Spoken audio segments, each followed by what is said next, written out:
শুভ সকাল বন্ধুরা, আশা করি তোমরা সবাই ভালো আছো আর আমিও আছি কোনো রকম। আর তোমাদের অমিশনা তো ভীষণই অসুস্থ। কালকে তোমরা দেখেছো, আমার কালকে খুব ইচ্ছা করেছে অমিশনাকে কৃষ্ণ সাজাবো। তো সবাই সাজাচ্ছে সবার ছেলেকে, আমিও ছোট বাবুকে সাজিয়েছি, অমিশনাকে সাজিয়েছি, কিন্তু অমিশনার খুব কষ্ট। আর যখন সবাই খেলছে আমার ছেলে বিছানায় শুয়ে আছে।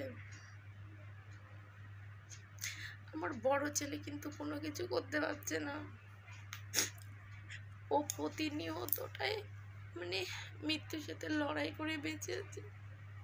আর ভগবান ওকে এতটা কষ্ট দিয়েছে না, দেখো ও কিন্তু কোলে ঘুমিয়ে আছে, কারণ ওর কোমরের মাঝখানে এত বড় একটা কালো হয়ে ওখানে ঘা হয়ে গেছে।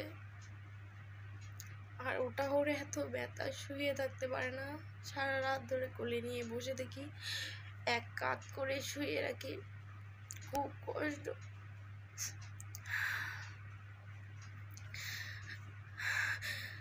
একটা বড় মানুষের হলে মনে হয় এতটা সহ্য করতে পারতাম।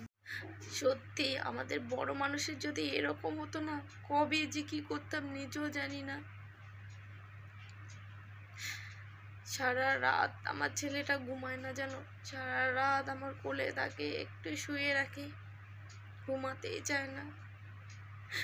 আর দিনে দেখো খাওয়া নেই দাওয়া নেই, ঘুমাচ্ছে, ডাকলেও কিন্তু উঠবে না। এত কষ্ট না, আর সহ্য করতেই পারছি না। আমার আর কিচ্ছু ভালো লাগছে না আমার।